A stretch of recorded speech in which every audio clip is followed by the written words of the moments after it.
एक समय की बात है कि एक छोटा सा लड़का था जिसका नाम प्रहलाद था। वह भगवान में बहुत आस्था रखता था और भगवान विष्णु का बहुत बड़ा भक्त था। उसके पिता राजा थे, उनका नाम हिरण्यकश्यप था। वे बहुत बड़े नास्तिक थे, वे भगवान को नहीं मानते थे। उसके पिता बहुत अकड़ी और घमंडी थे, वे खुद से बढ़कर किसी को भी नहीं मानते थे। जब उन्हें यह बात पता चली कि उनका बेटा प्रहलाद किसी विष्णु नाम के देवता की बहुत पूजा करता है, तो उन्हें यह बात बिल्कुल पसंद नहीं आई। उन्होंने प्रहलाद को बहुत बार समझाया कि वह विष्णु की पूजा करना छोड़ दे, लेकिन प्रहलाद नहीं माना, क्योंकि उसके तो तन मन व रोम रोम में विष्णु जी बसे थे। इस बात से आहत होकर हिरण्यकश्यप अपने बेटे प्रहलाद को सबक सिखाना चाहते थे।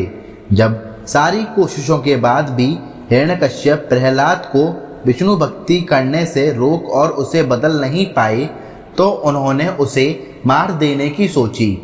फिर उन्होंने एक दिन प्रहलाद को मारने के लिए अपनी बहन होलिका की मदद ली। होलिका को भगवान शंकर से वरदान मिला हुआ था।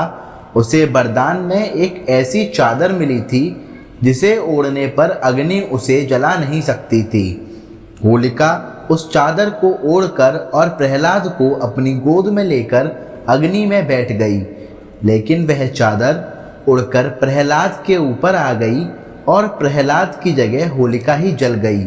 इस तरह हिरण्यकश्यप और होलिका के गलत इरादे पूरे नहीं हो पाए। भगवान नरसिंह का अवतार हिरण्यकश्यपु के दूतों ने उसे जब यह समाचार सुनाया तो वह अत्यंत क्षुब्ध हुआ और उसने प्रहलाद को अपनी सभा में बुलाया। हिरण्यकश्यपु ने प्रहलाद से कहा, रे दुष्ट, जिसके बल पर तू ऐसी बहकी बहकी बातें करता है, तेरा वह ईश्वर कहाँ है? वह यदि सर्वत्र है तो मुझे इस खंबे में क्यों नहीं दिखाई देता? तब प्रहलाद ने कहा, मुझे तो प्रभु खंबे में भी दिखाई दे रहे हैं।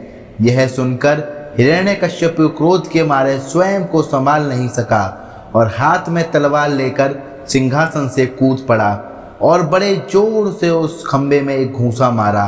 उसी समय उस खंबे में से बड़ा भयंकर शब्द हुआ और उस खंबे को तोड़कर एक विचित्र प्राणी बाहर निकलने लगा, जिसका आधा शरीर सिंह का और आधा शरीर मनुष्य का था। यह भगवान श्री हरि का नरसिंह अवतार था। उनका रूप बड़ा भयंकर था। उनकी तपाए हुए सोने के समान पीली पीली आंखें थीं। उनकी दाढ़ें बड़ी विकराल थीं और वे भयंकर शब्दों से गर्जन कर रहे थे। उनके निकट जाने का साहस किसी में नहीं हो रहा था। यह देखकर हिरण्यकश्यप सिंहनाद करता हुआ हाथ में गदा लेकर नरसिंह भगवान पर टूट पड़ा। तब भगवान भी हिरण्यकश्यप के साथ कुछ देर तक युद्ध लीला करते रहे और अंत में उसे झपटकर दबोच लिया और उसे सभा के दरवाजे पर ले जाकर अपनी जांघों पर गिरा लिया और खेल ही खेल में अपनी नखों से उसके कलेजे को फाड़कर उसे पृथ्वी पर पटक दिया। फिर वहां उपस्थित अन्य असुरों और दैत्यों को खदेड़ खदेड़ कर मार डाला। उनका क्रोध बढ़ता ही जा रहा था। वे हिरण्यकश्यप की ऊंची सिंहासन पर विराजमान हो